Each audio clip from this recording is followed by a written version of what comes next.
Boa noite, irmãos. Meu nome é Lucas Pedro, eu sou presbítero aqui na Igreja Presbiteriana Flamboyant e eu estou aqui para falar sobre esse verbo importante que faz parte dessa série, Conjugando o Verbo Amar.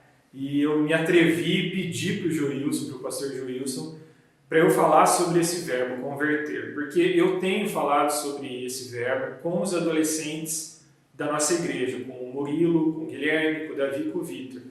E para isso eu tive uma conversa no grupo de WhatsApp com o Rafa, com o Léo e com o Paulo sobre conversão. A gente conversou bastante sobre conversão e depois conversamos com os adolescentes sobre conversão. Por isso eu senti vontade de compartilhar com toda a igreja esse ensino que a gente tem feito sobre esse verbo, sobre a conversão, na verdade. A primeira coisa que eu quero fazer com você hoje é te constranger, mais ou menos, te perguntando: você é convertido? Quando você se converteu? Como foi a sua conversão?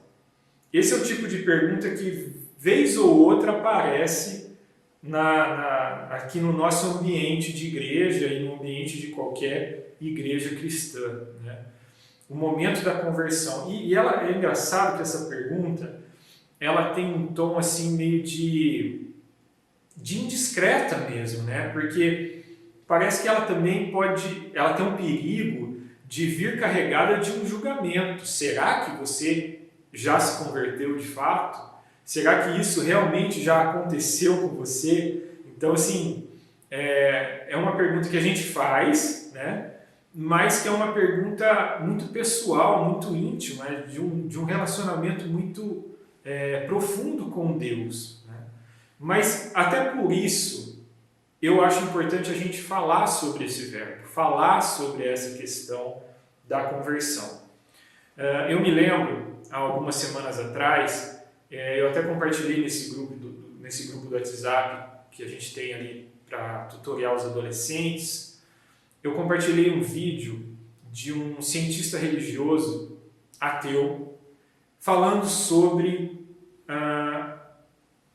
como é interessante o fato do cristianismo ser uma religião de conversão, uma religião missionária, uma religião de conversão, que nasceu de uma religião que não é uma religião de conversão, que é o judaísmo, né? Então, olhando de um ponto de vista bem cético, de um cientista religioso, o cristianismo ele nasce de uma religião que não é de conversão. Por que não é de conversão? Porque o judeu, basta ser judeu para ele estar dentro do judaísmo, né? Isso já está formatado ali, ele já nasce dentro dessa religião. E a fé cristã demanda esse momento de conversão, né? Por isso que o cientista religioso chama a fé cristã de uma religião de conversão, e ela não é a única do ponto de vista da ciência da religião, tá? Mas eu até fiquei com vontade de dialogar com esse cientista religioso sobre o fato de que no Velho Testamento nós vemos muito presente esse verbo converter. Ele está muito presente no Velho Testamento, lá no judaísmo do Velho Testamento, né? Então, você pega, por exemplo, um texto que eu separei aqui para a gente ler.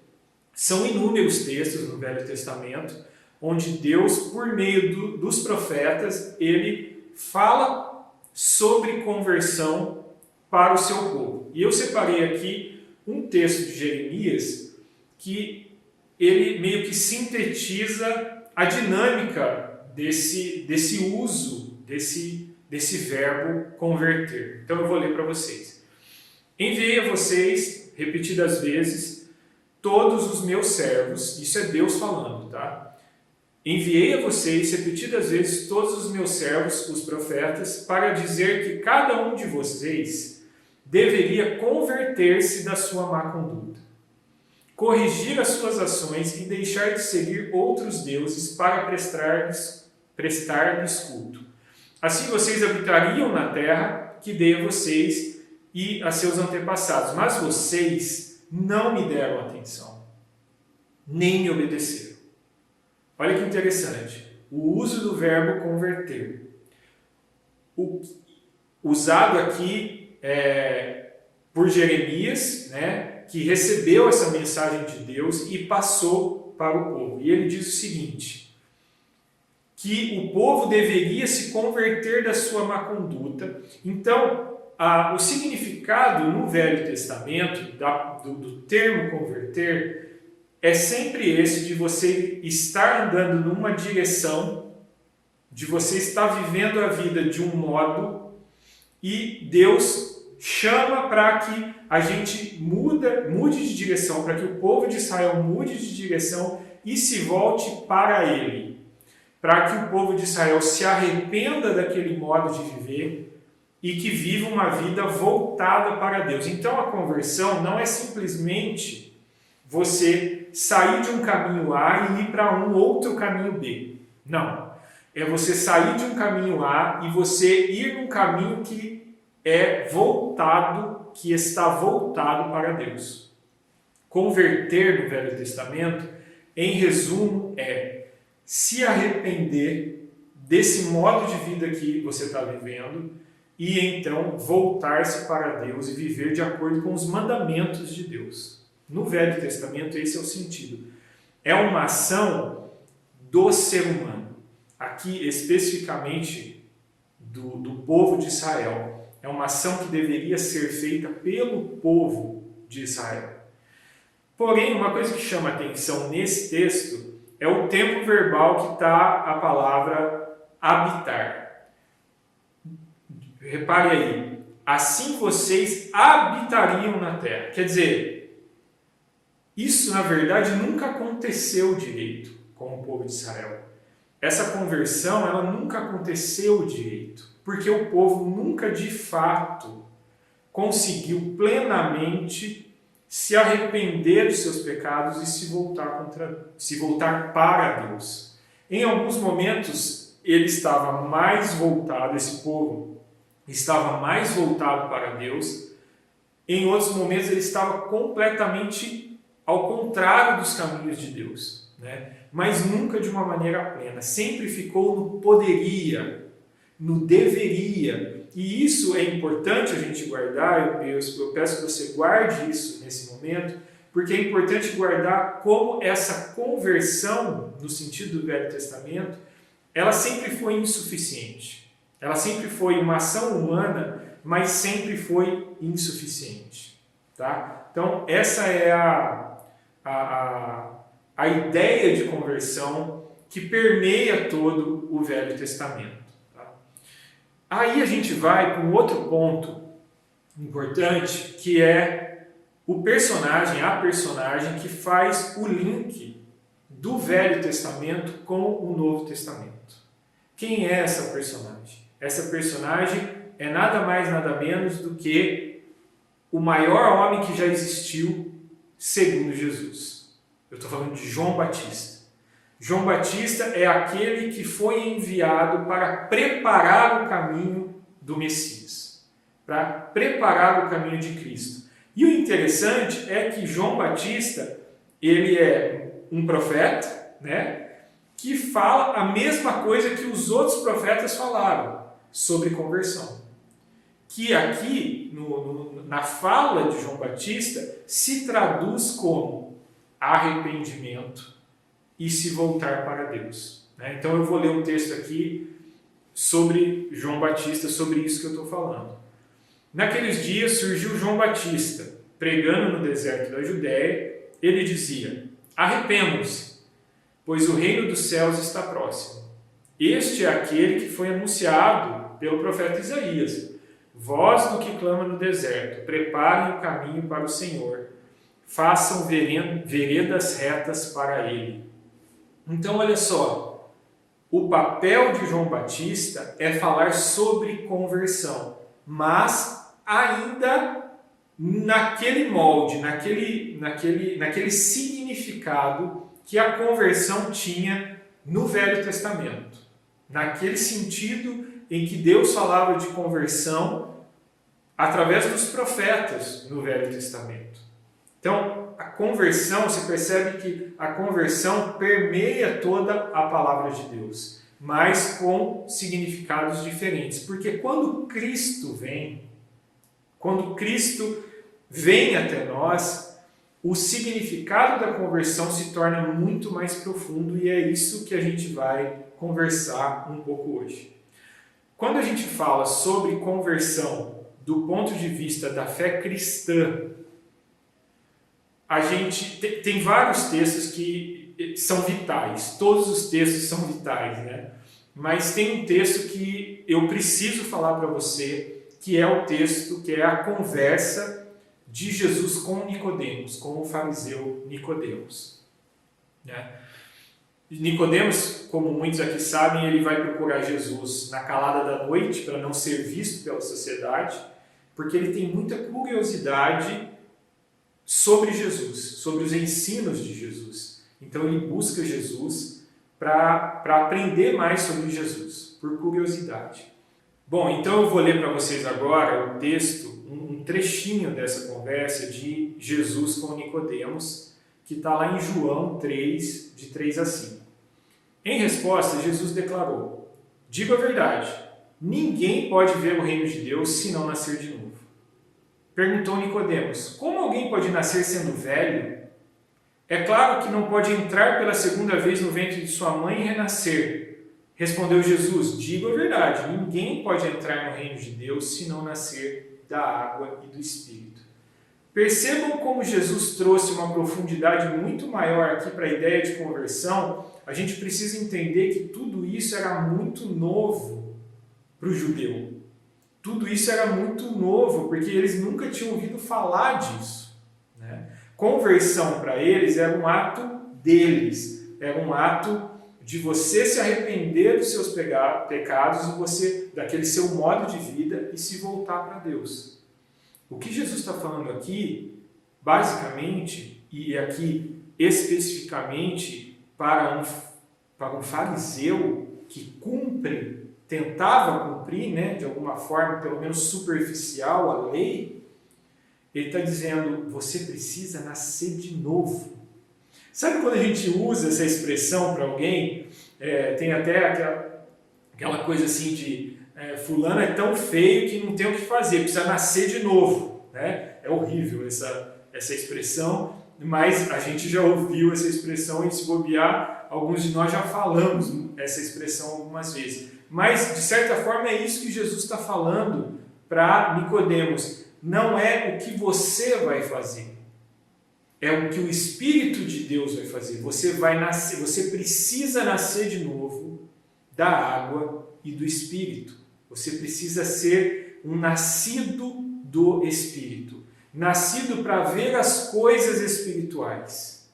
É isso que Jesus está falando ali. Então, Jesus traz para aquele universo ali do judeu, daquela religiosidade judaica, algo totalmente novo. A ideia de que é preciso nascer de novo. A melhor coisa que eu posso fazer para te explicar isso é dar um exemplo bíblico sobre conversão, e a gente não tem como não falar de conversão. A gente não tem como não falar de Paulo, de Saulo que se tornou Paulo, quando a gente fala de conversão. Então vamos lá para o texto de Atos 9, do 5 ao 9, e a gente vai relembrar como foi esse chamado de Saulo. Vamos lá. Saulo perguntou: quem és tu, Senhor? Ele respondeu: eu sou Jesus, a quem você persegue. Levante-se, entre na cidade, alguém dirá o que você deve fazer. Os homens que viajavam com Saulo pararam emudecidos, ouviam a voz, mas não viam ninguém. Saulo levantou-se do chão e, abrindo os olhos, não conseguia ver nada. E os homens o levaram pela mão até Damasco. Por 3 dias ele esteve cego, não comeu nem bebeu. Muitas coisas aqui no chamado, na conversão de Saulo, são simbólicas e a gente precisa observar com atenção sobre esse novo processo de conversão, sobre esse novo significado da palavra conversão. Perceba uma coisa que é a mais importante. não é Paulo que está se voltando para Cristo. É Cristo que vai ao encontro de Paulo. É Cristo que busca Paulo. Cristo derruba Paulo.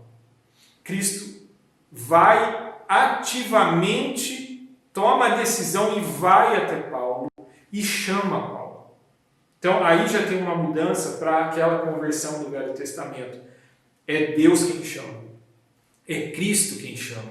É Cristo quem te chama. É Cristo quem me chama. Ele me chama e esse chamado é irresistível. Não há opção. Você é chamado. Por isso que nós, cristãos reformados, não usamos o termo nessa questão de conversão, nós não usamos o termo eu aceito a Cristo, você aceita a Cristo. A gente não usa isso no apelo, porque não é dessa forma que a gente entende a palavra de Deus. A gente entende que é Cristo que vai até nós e Cristo nos constrange a Ele, que foi exatamente o que Ele fez com Paulo. Outra coisa muito simbólica aqui, Paulo fica cego, porque cego é a situação nossa real quando nós ainda não nos encontramos com Cristo. Todos aqueles que não tiveram encontro com Cristo, todos aqueles que não nasceram de novo, são cegos espiritualmente. E o que eu acho mais interessante da conversão de Saulo é que Saulo vivia o que a gente chama de lê do engano. Para quem não sabe, lê do engano é quando a gente está enganado, mas a gente não sabe que está enganado, que está fazendo alguma coisa errada, e a gente vai fazendo aquilo como se aquilo que a gente estivesse fazendo está certo. E é exatamente isso que Paulo estava vivendo. Saulo, era um cara que tinha orgulho de quem ele era. Ele era um fariseu, ele era um religioso, moralmente, religiosamente correto, seguindo ali uma carreira religiosa. Inclusive ele estava indo ali, viajando para perseguir, para prender e até matar cristãos, em nome de sua fé, em nome de sua religião. Quando Cristo se encontra com ele, Cristo mostra para ele como, na verdade, ele estava cego. Essa é a nossa situação. Não só cego, pobre, miserável, caído, que foi a situação que Paulo ficou. Quando Paulo volta a ver, quando Paulo tira aquelas escamas dos seus olhos e volta a ver o mundo, Paulo nasceu de novo. E Paulo, então, a partir daí, consegue ver o reino de Deus. Paulo consegue ver Cristo. Paulo consegue ver quem Cristo é. Paulo consegue ver que Cristo, aquele a quem ele perseguia, é o Messias. Jesus é o Messias que haveria de vir e veio. É algo que só acontece, essas escamas espirituais só podem sair dos nossos olhos por uma ação de Deus, por uma ação de Cristo, por uma ação do Espírito Santo na nossa vida. Porque se nós tentássemos fazer isso, nós nunca íamos conseguir. Primeiro porque a gente nunca ia buscar Deus. Então, o novo sentido, o novo significado da conversão no Novo Testamento, depois de Cristo, é o sentido de que Cristo te busca. Ele te constrange, ele te derruba, ele mostra quem você não é. Ele mostra que a sua moral, a sua ética, como diz o próprio Paulo, é lixo. Aquilo que você tenta fazer para ser uma pessoa correta não serve de nada. Você precisa se encontrar com Cristo. E quando você se encontra com Cristo, você percebe que você estava cego. Percebe a profundidade, a diferença do sentido de conversão no Velho Testamento para o sentido de conversão agora? Porque aquele sentido do Velho Testamento era completamente insuficiente. O homem não conseguia se arrepender dos seus pecados e se voltar para Deus. O homem era incapaz e nós sempre seríamos incapazes de fazer isso Se Cristo não tivesse vindo até nós, se Cristo não se encontrasse conosco no meio da estrada, nos derrubasse no chão, nos mostrasse como nós somos cegos e pecadores. E aí sim, a partir disso, você vê o reino de Deus. E quando você vê o reino de Deus, as coisas daqui, desse mundo, ficam muito menos importantes. Esse mundo que a gente vive, esse mundo que Agostinho de Hipona chama de a cidade dos homens, é um mundo empoeirado, é um mundo caído. E agora, com esses novos olhos que Cristo te deu, agora realmente enxergando, você consegue ver isso. E quando você olha para o reino de Deus, e quando você olha para Cristo, para o Cordeiro e o Leão, você fala, é isso, é para lá que eu vou, porque só isso faz sentido. Nada mais faz sentido. É isso que eu quero viver, é nessa direção que eu quero viver. Mas quem fez isso com você foi Cristo. Não foi você que fez isso. Isso é a conversão do cristão. Meu irmão, talvez nesse momento você esteja pensando assim: Lucas, eu não vejo esse reino ainda. Eu não tenho esse vislumbre do reino de Deus e de Cristo como Cordeiro e Leão do jeito que você está falando. E aí você fica muito preocupado, porque eu acabei de falar que não depende da sua ação, que depende da ação de Cristo. Então você está enrascado. Porque se você não tem o que você possa fazer e você não tem essa visão, se você não consegue ter essa percepção do quanto opaco é o nosso mundo e o quanto lindo é o reino de Deus, você deve estar meio desesperado nesse momento. Então eu quero compartilhar com você um dos textos que mais me emociona no Novo Testamento e que mostra pra gente, se você está nessa situação, como que você deve agir. Tá? Isso é o máximo que eu posso fazer como cristão reformado, o máximo que eu posso me aproximar de um apelo para a conversão. Vamos ler junto o texto de Marcos 10, do 46 ao 49, do versículo 46 ao versículo 49. Bom, os discípulos estavam caminhando com Jesus para Jericó. Então chegaram a Jericó. Quando Jesus e seus discípulos, juntamente com uma grande multidão, estavam saindo da cidade, o filho de Timeu, Bartimeu, que era cego, estava sentado à beira do caminho pedindo esmolas. Quando ouviu que era Jesus de Nazaré, começou a gritar: Jesus, filho de Davi, tem misericórdia de mim.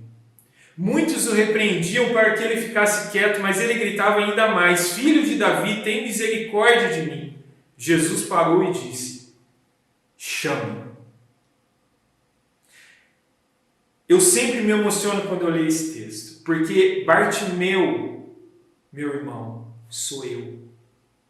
Bartimeu é você, cego, mendigo, pobre, caído, na beira da estrada. Sou eu, é você.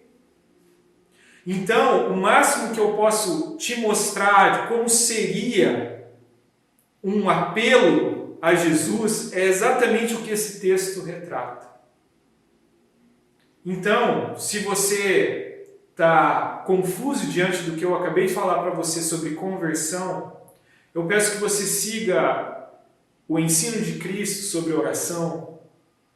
Entra no teu quarto, fecha a porta e repita essas palavras de Bartimeu: Jesus, filho de Davi, tem misericórdia de mim, porque eu sou cego, eu sou pobre, eu sou pecador, eu sou miserável, então venha. Essa é a disposição, esse é o máximo da disposição que você pode fazer. Busque a Cristo de todo o seu coração. Por quê? Porque você quer deixar de ser cego, a cura de Bartimeu e todas as outras curas e todos os outros milagres de Jesus eram sinais, coisas materiais que Jesus fazia para mostrar a realidade espiritual. Nós somos todos Bartimeus. Você é Bartimeu, então você é cego, você é um mendigo, você deve se colocar no meio da estrada, pular no meio da estrada como Bartimeu fez e falar: Jesus, filho de Davi, tem misericórdia de mim. Faça isso, faça isso. Se você não tem essa percepção do reino de Deus, se você não consegue ver o quanto o reino de Deus é muito mais significativo, é muito mais importante do que essa vida que nós estamos vivendo, e você não consegue se voltar para isso, faça isso que eu estou te falando. Faça isso. Bom, mas agora eu quero falar um pouco sobre aqueles que têm convicção da sua conversão, que sabem que já se converteram, que sabem que já nasceram de novo. Para esses que, como eu, já têm essa percepção do reino de Deus e de como o nosso mundo é caído. E eu gostaria então de falar sobre um outro discípulo, que é Simão Pedro, né? Esse texto que eu vou ler agora, meus irmãos, é um texto que sempre me intrigou e que, na verdade, ele foi o centro do meu estudo para essa mensagem que eu estou passando a vocês. Esse texto sempre me intrigou, ele está em Lucas 22, do versículo 29 ao 32. Nesse momento aqui, Jesus tinha acabado de tomar a ceia, a última ceia com seus discípulos, e ele estava falando algumas palavras antes de ser preso. E eu vou ler para vocês esse versículo. Ele disse o seguinte: e eu designo a vocês um reino, assim como meu Pai o designou a mim, o reino, esse reino que eu acabei de falar, para que vocês possam comer e beber à minha mesa, no meu reino, e sentar-se em tronos, julgando as 12 tribos de Israel. Então, Jesus falou isso a todos os discípulos, né? Aos 11 ali no caso, né? E depois ele se volta especificamente para Pedro, para Simão, e diz assim: Simão, Simão, Satanás pediu vocês para peneirá-los como trigo. Mas eu orei por você, Simão, para que a sua fé não desfaleça. E quando você se converter, fortaleça os seus irmãos. Olha que intrigante esse texto. Pense o seguinte: Pedro e os demais discípulos estavam convivendo com Jesus por um longo período, muito próximos. Eles comiam juntos, eles dormiam juntos. E aqui, Jesus, pouco antes de ser preso, de ser crucificado, ele vira para Pedro e fala: Pedro, quando você se converter... E sempre que eu li esse texto, eu pensava: gente, mas ele não era convertido ainda? Não pode ser isso. Então eu pedi ajuda para o Joilson, li alguns livros de comentário para entender como que os teólogos interpretam esse texto, e o entendimento, a interpretação mais sensata desse texto é que Jesus estava usando essa palavra, esse verbo converter, no sentido do Velho Testamento. Inclusive, a nova versão transformadora, que é uma versão nova da Bíblia, inclusive eu recomendo, é uma versão muito boa, é nova, mas é muito boa, ela modificou, ela tirou essa palavra converter e colocou, e quando você se arrepender e voltar-se para mim, ou seja, se arrepender da negação, porque Pedro iria negar a Cristo, quando você se arrepender da negação e se voltar para mim, fortaleça os seus irmãos. Por que a gente entende que Pedro já era convertido? Principalmente por causa daquele texto, daquele diálogo que está registrado em Mateus 16. Quando Jesus pergunta para os discípulos: quem vocês dizem que eu sou? Pedro toma a frente e fala: tu és o Cristo, o Filho do Deus vivo. E Jesus ainda confirma essas palavras de Pedro e diz: bem-aventurado você é, Pedro.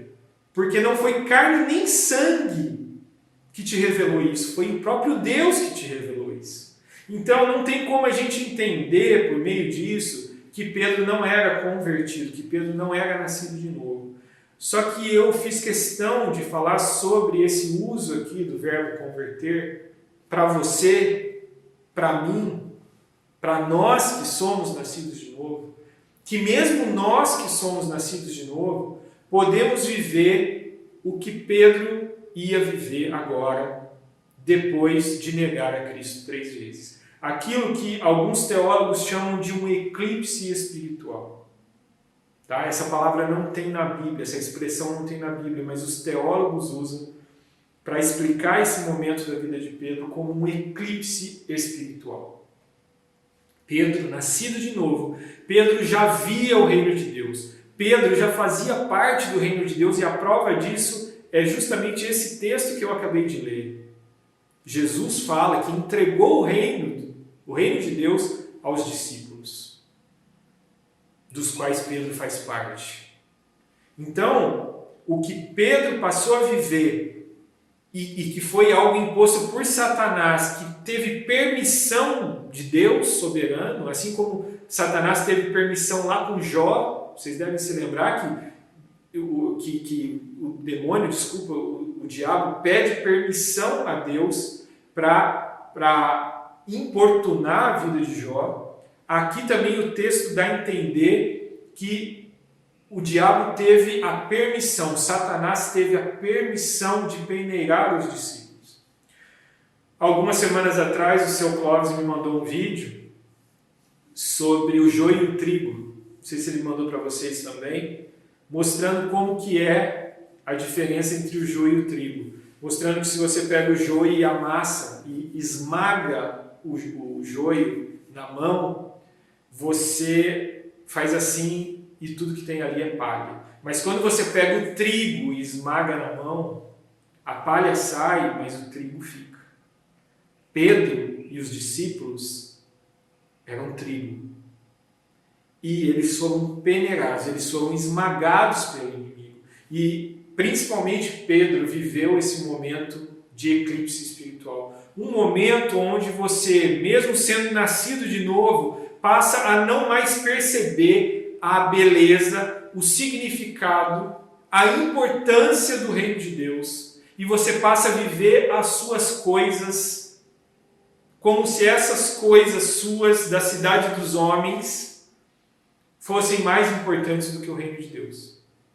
Todos nós cristãos estamos sujeitos a passar por esse eclipse espiritual que Pedro viveu. O interessante, meus irmãos, é que Pedro estava em Jerusalém.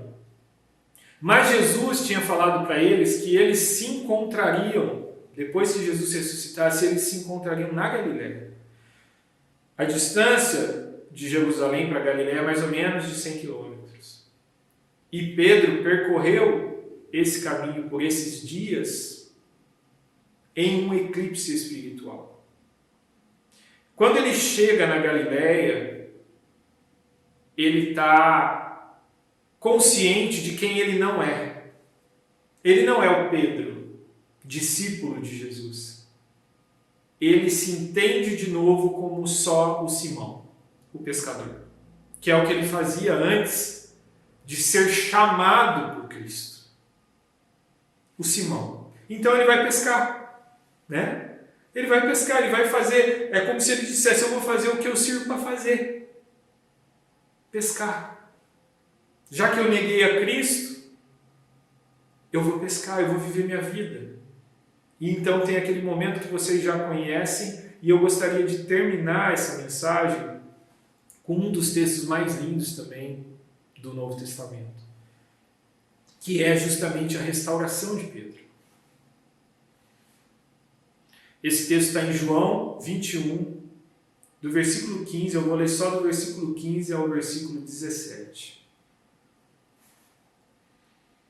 Depois de comerem, Jesus perguntou a Simão Pedro: Simão, filho de João, você me ama mais do que estes? Disse ele: sim, Senhor, tu sabes que eu te amo. Disse Jesus: cuide dos meus cordeiros.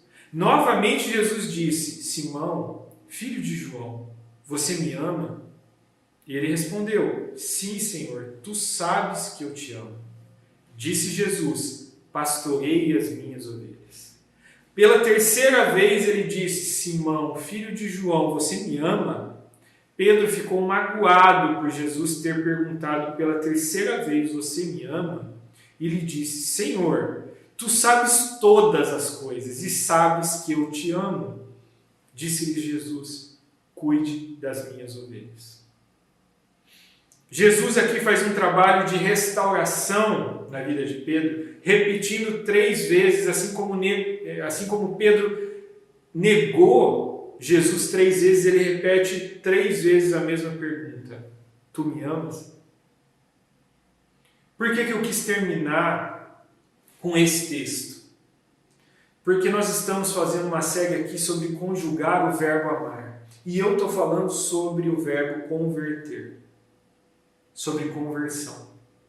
E eu estou falando aqui de um convertido, de um nascido de novo, pela ação do Espírito Santo, pela ação de Cristo, que estava nesse momento vivendo um eclipse espiritual que talvez você esteja vivendo nesse momento, onde você não consegue ver as cores do reino de Deus.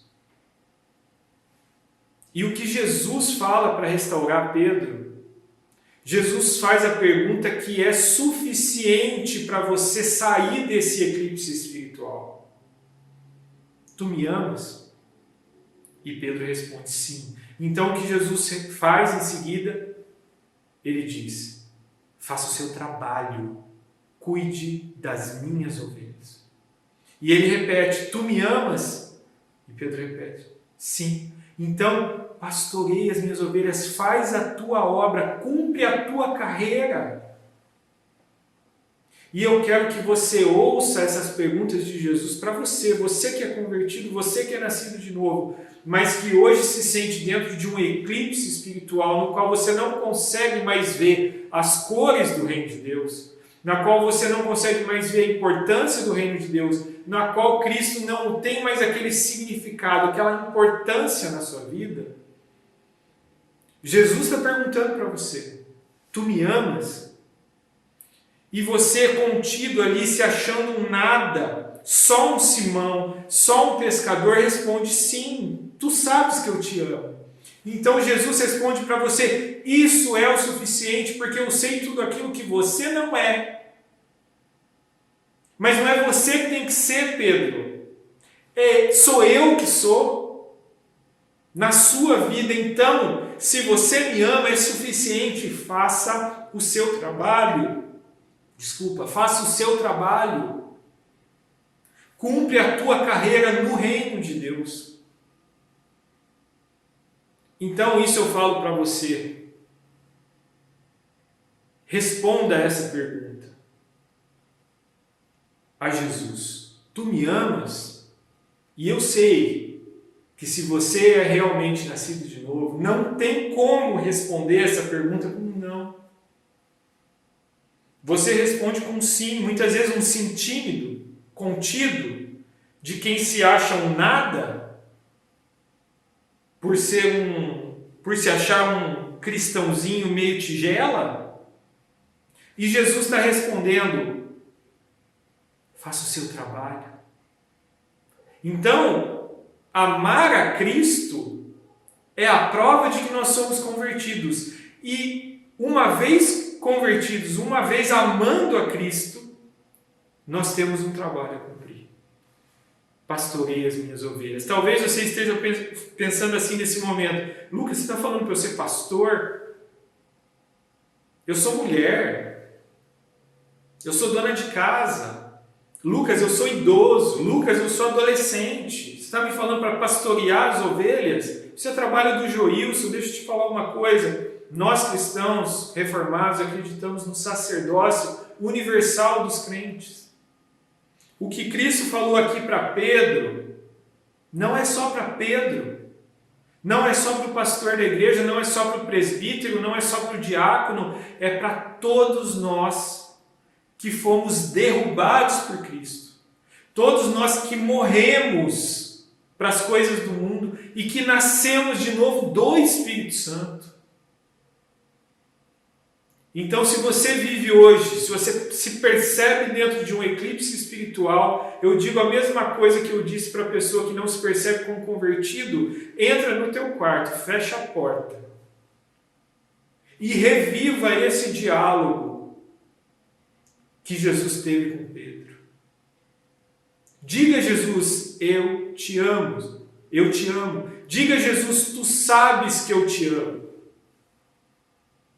E saiba de uma coisa, Jesus vai responder para você: cuida das minhas ovelhas, faça o seu trabalho, ame as minhas ovelhas, viva pelas minhas ovelhas, cumpra a tua carreira. Eu quero terminar essa mensagem da forma como eu comecei, com aquela pergunta quase indiscreta: você é convertido? Você é nascido de novo?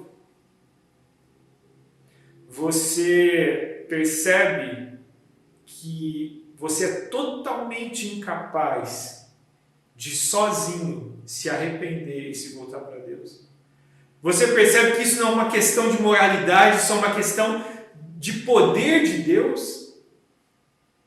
Você consegue então, nascido de novo, ver o reino de Deus e perceber como ele é muito mais importante do que tudo que a gente constrói e vive aqui nesse mundo?